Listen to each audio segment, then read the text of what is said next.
Now at 10 and streaming on crossroadstoday.com, potholes are popping up all over town with frustrated drivers saying it's turning their daily commute into an obstacle course.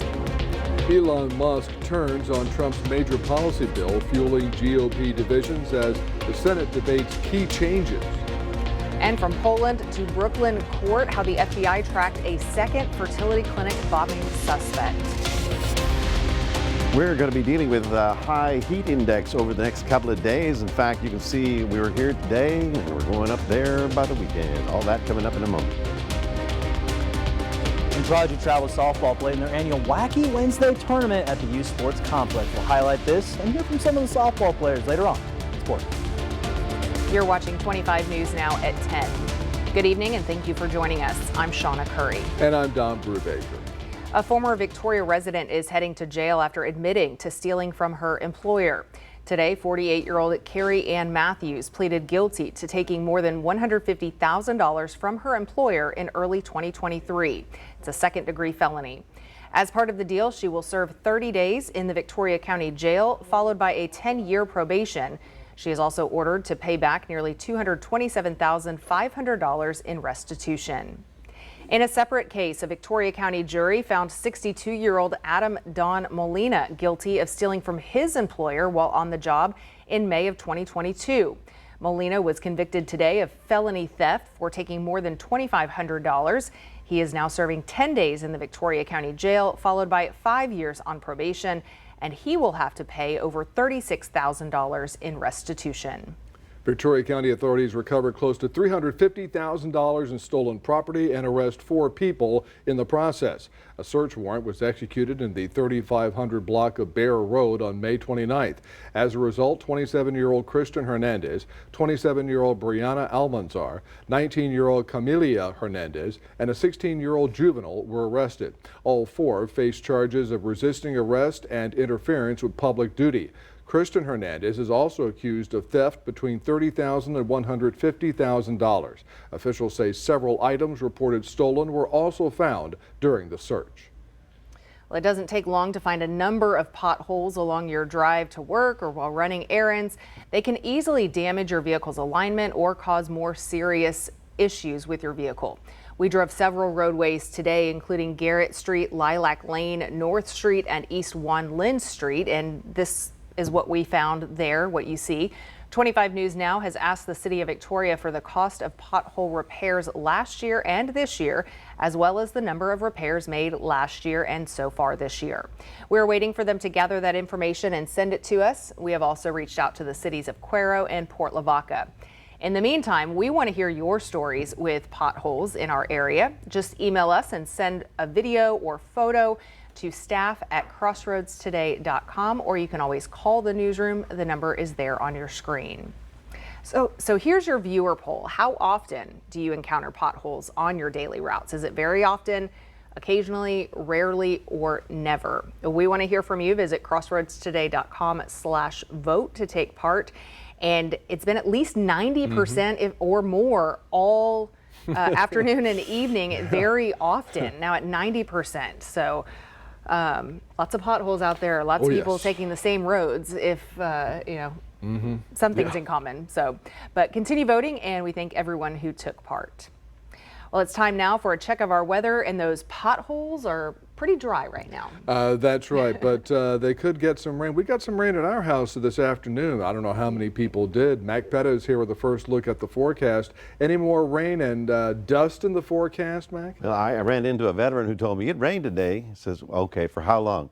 3 minutes. That was about it. A stretch. All right, folks, we will be talking about the heat, the humidity, and the haze, but also we'll be talking about where we have the potential of getting some tropical systems developing over the next 4 or 5 days. So we'll talk about that coming up in just a moment. Back to you. Mac, thank you. The Storm Prep 2025 program will air across the Victoria Television Group stations during this first week of June to kick off the beginning of hurricane season. It can be seen on KXTS Friday night at 10. The man charged with murdering actor Jonathan Joss is out of custody after posting bond. 56-year-old Sigfredo Ceja Alvarez is accused of fatally shooting Joss near the actor's former home on Sunday. The two were neighbors, and police say they had gotten into an argument before the shooting. Neighbors say there's a long-standing feud between the two. Joss was known for his voice work on the animated series King of the Hill and the show Parks and Recreation. Elon Musk is firing off a series of complaints about President Trump's big domestic policy bill, saying it would seriously blow up the deficit. He's not holding back, calling out the plan for what he sees as major economic risks. But most Republicans remain with Trump on the measure. He had been one of President Trump's loudest allies. The chainsaw for bureaucracy. But now Elon Musk is becoming a major GOP problem as he lashes out at Trump's sweeping policy bill, angering Republicans as they labor to get the votes. Why wasn't he talking about this before the bill, right? And that's what frustrates me. Hey, if you're going to be in this fight when we need you, because we needed him. Musk waited until Tuesday to put out his most scathing criticism, calling the measure a disgusting abomination, saying shame to those who voted for it, and today continuing his attacks, giving ammunition to the bill's GOP critics who say the bill would balloon the national debt that has already grown an additional $16 trillion since 2017. The new spending of this bill actually exceeds all the work he did to try to find savings, so I can understand his disappointment. Musk putting GOP supporters on the defensive. He says you're basically saddling this country with unsustainable debt. Well, he's right. The debt is unsustainable. After the House passed Trump's bill by just a single vote, the Senate GOP now debating changes to the massive bill, which includes a major overhaul of the tax code and federal spending cuts, including to programs like Medicaid and food stamps. All as the nonpartisan Congressional Budget Office today estimated that the House bill would raise federal deficits by $2.4 trillion over a decade and leave nearly 11 million people without health insurance. Yet GOP supporters argue it would raise revenue through economic growth. We're not buying the CBO's estimates. I don't think that's right. Speaker Mike Johnson spoke for half an hour with Musk on Tuesday and thought they were on the same page. Later, Johnson said Musk, the owner of Tesla, was objecting to electric vehicle tax incentives due to be phased out under the bill. That is going away because the government should not be subsidizing these things. I know that has an effect on his business, and I lament that. Do you think it's Tesla is what's driving this? Is that what you're suggesting? I'm going to let others draw their own conclusions about that. GOP leaders are facing pressure from Senate moderates like Lisa Murkowski, worried about quickly phasing out green energy tax breaks and cutting back on Medicaid. We've got some work to do to make sure that Alaskans are not going to be negatively impacted. Yet if Murkowski gets her way, it could cost support from House hardliners who are pushing for deeper cuts. So if the Senate wants to go that direction, then this bill is, it's not even close to passing. So they need to go further or the bill's dead. Manu Raju, CNN, Capitol Hill. The Trump administration returned a wrongfully deported migrant to the United States. The Guatemalan national, known by the pseudonym OCG, was deported to Mexico and later removed to Guatemala. A judge ruled he should not be sent back to Guatemala. He safely landed back in the U.S. Wednesday. The migrant is expected to be taken into custody by the Department of Homeland Security. It's unclear where he'll be detained. This marks the first time the Trump administration has brought back a migrant after a judge ordered the administration to enable their return. The FBI arrested a man in New York in connection with the bombing of a California fertility clinic. Now, the attack was believed to have been carried out last month by a man who was killed in the explosion. Now authorities say a man in Washington state has been arrested, accused of supplying the chemicals used to make the explosives. Sherelle Hubbard has the latest details.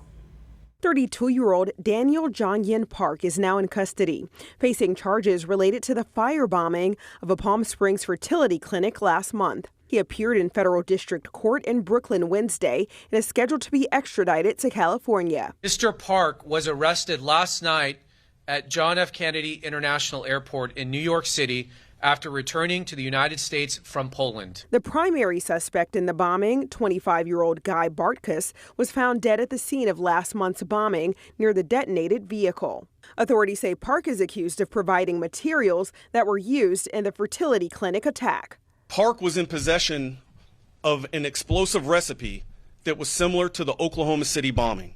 Federal officials have classified the attack as domestic terrorism and charged Park with providing and attempting to provide material support to a terrorist. We believe that Park had knowledge of how to create an ANFO bomb, ammonium nitrate fuel oil bomb. 6 packages of ammonium nitrate were shipped from Park in Seattle to Bartkus in 29 Palms. The FBI says Park and Bartkus shared similar ideologies. They don't believe that people should exist. So there's tons of terminology out there: antinatalism, pro-mortalism, nihilism. These all are intertwined to create their belief system. I'm Sherelle Hubbard reporting. And here's the quick timeline. The bombing happened May 17th. Authorities say Park flew to Poland on the 21st and was detained there on May 30th. He was sent back to the U.S. and taken into custody on Tuesday. U.S. Attorney General Pam Bondi thanked Polish officials for their help. The American Legion and local veteran groups invite the community out to Riverside Park in Victoria for a free night of baseball and celebration.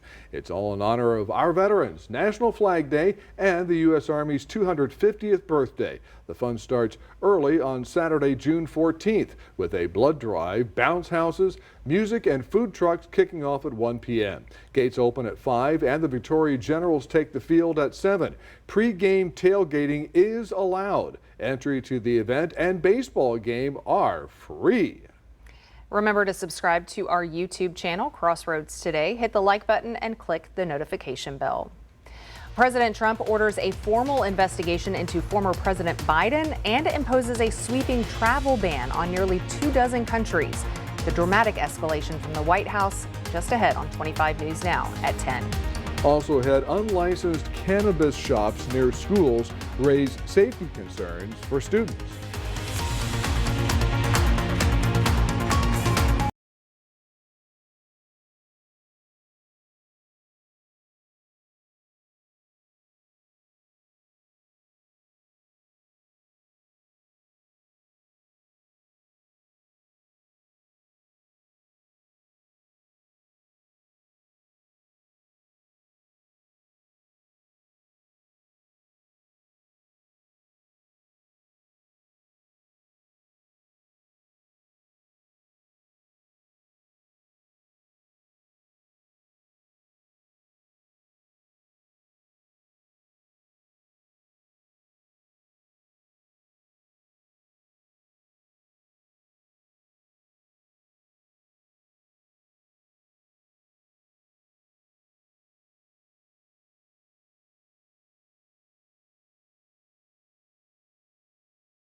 Trump is taking bold and sweeping actions that are shaking up the political landscape.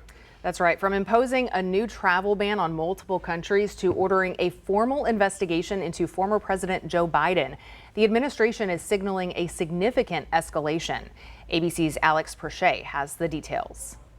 President Donald Trump taking a series of actions at the White House this evening that include a travel ban and an investigation into former President Joe Biden. President Trump calling on his Attorney General Pam Bondi to conduct an investigation into whether President Biden's administration sought to conspire to cover up his mental state while in office. It's a significant escalation for the White House. It directs the Justice Department to formally investigate the 82-year-old former president's use of the auto pen signature system to sign pardons right before leaving office. President Trump also signed a proclamation earlier this afternoon banning travel from 12 countries, citing national security concerns. The United States will impose full restrictions on entry from Afghanistan, Burma, Chad, the Republic of Congo, Equatorial Guinea, Eritrea, Haiti, Iran, Libya, Somalia, Sudan, and Yemen. The U.S. also imposing partial restrictions on entry from Burundi, Cuba, Laos, Sierra Leone, Togo, Turkmenistan, and Venezuela. And in a further escalation against Harvard University, President Trump has moved to block entry for nearly all foreign students intending to study at the Ivy League school. Alex Perche, ABC News, Washington. A heads up, if you reach for a Topo Chico to quench your thirst, there's a recall in 5 states, including Texas. Coca-Cola says some bottles may be contaminated with a bacteria called Pseudomonas, which it's naturally found in water, but it can be dangerous for people with weakened immune systems. The recall affects stores in Arizona, Louisiana, Nevada, New Mexico, and Texas. Luckily, so far, no one's gotten sick. Sodas and candy will be banned from the Texas food stamp purchases with the passing of Senate Bill 379. To read this full Texas Tribune article, visit crossroadstoday.com. Unlicensed cannabis shops often skip age checks for their customers, raising serious concerns about access for minors. This as more states, unlike Texas, make cannabis legal. Here's ABC News' Melissa Adam. If you thought that laws preventing your kids from buying cannabis protected them, think again. As more states make cannabis legal, unlicensed shops are popping up, many of them near schools, and allowing underage kids through their doors unchecked. While a study out of Columbia University found that licensed stores almost always checked IDs, half of unlicensed ones did not. Unlicensed stores were also more likely to sell kid-friendly but less than healthy candy, soda, and energy drinks near their cannabis products. While the evidence is limited, the CDC says using cannabis can increase the risk of using other drugs. There are things you can do to keep your kids safe. Experts suggest teaching them about the risks of cannabis and encouraging open conversations about peer pressure. You can also push lawmakers for stricter cannabis store regulations. With this Medical Minute, I'm Melissa Adon. A CDC official resigned from the agency and its vaccine advisory committee, just as a major change to COVID-19 guidance was announced. Last Friday, the Department of Health and Human Services removed the recommendation that pregnant women and healthy children get the COVID-19 vaccine, a move that went against medical evidence. A pediatrician who co-led the group resigned from both posts, saying in an email to colleagues that staying on would prevent her from protecting the most vulnerable. Here's some of the top headlines you can read in the Port Lavaca Wave. A local barbecue joint lands in the number 8 spot in a statewide survey, and some Calhoun County 6th graders release butterflies on their last day of school. You can read these stories and more at portlavacawave.com. Well, graduation season is winding down and we are celebrating the class of 2025 as they graduate. Natalia has graduated from the University of Houston, Victoria. Congratulations from your loving family, mom and dad, your husband Eddie, and family Madison, Chris, Madeline, grandchildren Aiden and Ethan. You are amazing and we are so proud of your accomplishments. Rayleigh is a Victoria West High School graduate. We are so proud of you, Ray. Watching you achieve your goals fills our hearts with joy. You've worked hard, stayed true to yourself, and now the future is yours to shape. Congratulations, babe. You have until June 13th to send in a photo and heartfelt message for your 2025 grad. We are featuring all of these grads on air and on our social media channels. To send in yours, go to crossroadstoday.com, then click the Entertainment tab, then click the Contest tab. And here's some of the top headlines you can read in the Cuero Record. A new justice of the peace takes office in DeWitt County, and Cuero pays tribute to what is called the most expensive holiday, Memorial Day. You can read these stories and more at dewittcountytoday.com. Well, good evening, everybody. It's still 80 degrees, and our temperatures are going to be rising over the next couple of days. Our high today was 92. That compares to our average of 91. What does that tell you? It's supposed to be hot this time of year, but now the temperature is going to be pushing into the mid and maybe even upper 90s later this week. We'll talk about that and take a look at the tropics in just a moment.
Well, good evening, everyone. Yes, summertime is really going to feel like it for the rest of the week, and we've got all kinds of things moving in our direction. First of all, the cloud deck that you saw drift through the area also enhanced the showers that we did see pop up this afternoon for, 4-minute, 3-minute showers. So they didn't last very long, and they're all gone as of this hour. However, to the north of us, it's getting interesting. Some stuff right here just north of I-10. Let's zoom in a little bit. Well, there's Hallettsville, there's Giddings, and you can see we've got some stormy weather right between Giddings, Austin, and maybe San Marcos. At this point in time, it does not look like it has a southward drift. Therefore, I'm going to say it's going to stay above I-10 and it will continue to weaken. Nonetheless, if you happen to be driving up in that area, you may see some of that, especially even along the I-10 corridor. Other than that, South Texas is relatively quiet. As you can see right about there, San Antonio, you do have some big storms up in the Panhandle again. And as far as the mountain storms, they're falling apart.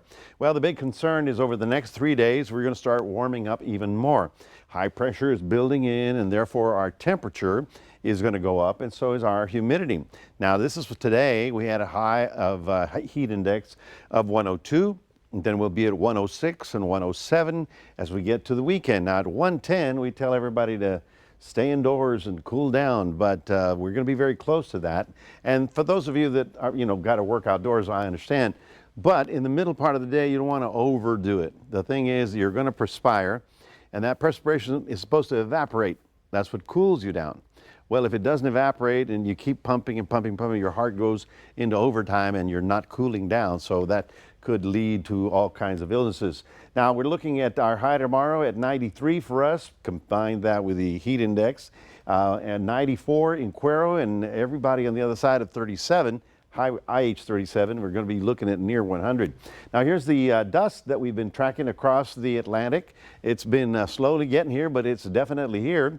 It is over the Caribbean and the Bahamas right now, basically over Florida tomorrow. So then in about 2 days, which makes it about Friday, it'll be over most of South Texas. What does it mean? Well, it's going to be hazy.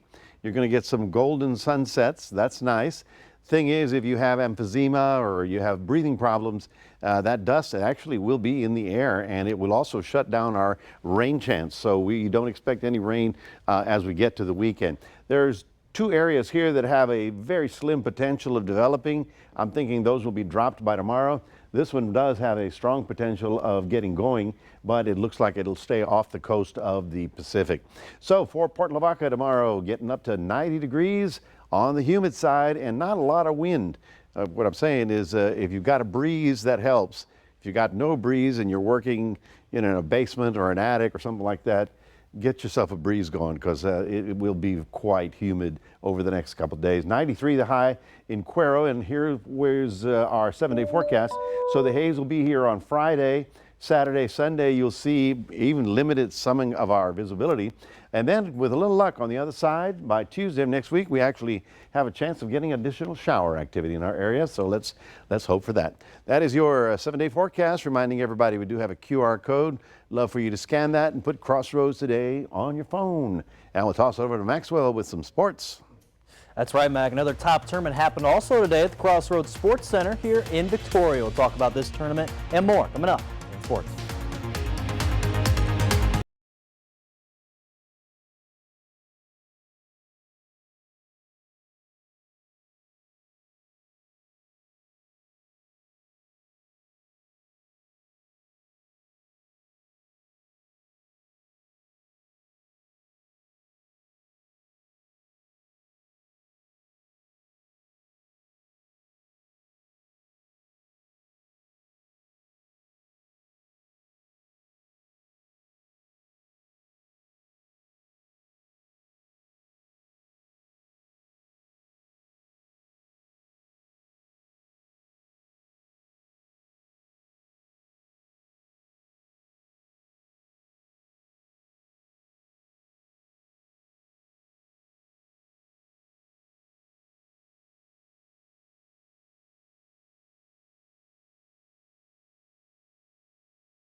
So earlier today, local travel team in Prodigy softball competed in the Wacky Wednesday tournament that was held there at the Victoria Youth Sports Complex. And this tournament had 3 age groups there for Prodigy competing. It was round robin action. It was in 10U, 14U, and the high school division. It competed all across there, the sports complex. And now, while the action was playing, I interviewed 14U pitcher there, and Kensley Benniger, and high school shortstop Sina Figueroa about how this travel team looks going into middle school and the high school action.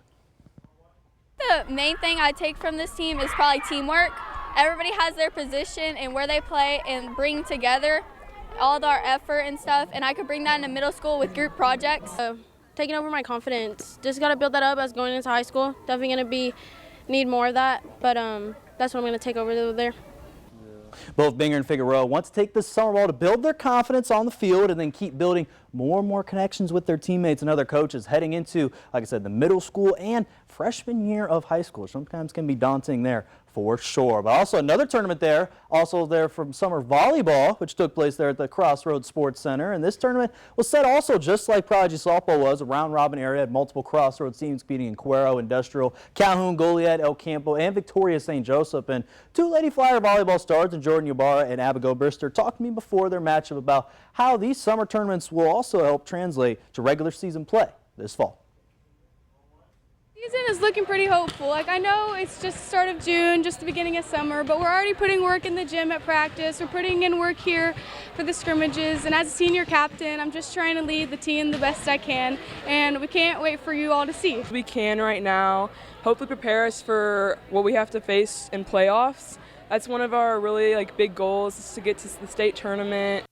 Both Ybarra and Brister both mentioned that this experience during the summer, again, just like Prodigy softball, like you kind of heard overall, same kind of ideal, getting into regular season play. And also, they're going to start up in 2 months. And then how about shout out to Goliad Tigerettes? They actually won the tournament in total. They beat the St. Joseph Lady Flyers and a couple of those players in the championship game. They're to win it all. Now running over to the track where Fira's Ernest the Flash Campbell and Goliad's Cutler Zamzel both competed for the Texas A&M Aggies. They'll be at the NCAA Track and Field Championships in Eugene, Oregon, which will start there on June 11th and go through the 14th. And Campbell compete in the 4x100 meter relay and the 100 meter dash, while Zamzel will compete in the 4x400 meter relay and the open 400 meter dash. So wish both of them luck next week out in the NCAA Track and Field Championships. Now over to the Generals, where currently the game is still going on. They're trying to win their back-to-back games, and currently, at the looks of it, they're up 7-1 right now over the Seguin River Monsters. And if they win that, they'll win the road series 2-0, and then see if they can keep that momentum going back to their home opener, because Travis Bragg and Lane Walton had 2 RBIs apiece to help this game tonight for the Generals. So see if that same success can happen there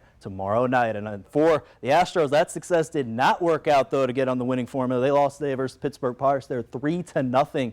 Pirates got all their scores from infield groundouts and everything else to win the series. So again, trying to see if they can win. It's tied at 1 apiece. See if they can kind of switch that up overall. And a couple quick other things too. Shout out to the Texas Longhorn softball team winning their 2-1 there over Texas Tech, and they are officially now winning game 1. They have to play game 2 tomorrow for Texas. If they win, they will move on and be the national champions for softball. And tune in the NBA Finals there tomorrow night right here on KVU TV, with the pregame starting at 7 and the game starts 7:30 there with the Indiana Pacers facing the Oklahoma City Thunder. That's going to do it here in sports. Don and Shawna, back to you. Max, thank you, and stay with us. Coming up on 25 News now at 10, we'll take a last look at your weather, plus a jumbo-sized surprise at a Thai convenience store when an unexpected shopper swings by for a sweet treat. Hey, watch out for that bag. I'll take care of everything. You just watch. You played golf with the president, with President Bush, and then at the end of the round, he had to reach in his wallet and give you money? That's right.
A convenience store owner in Thailand gets quite the surprise from a very unexpected customer. Take a look.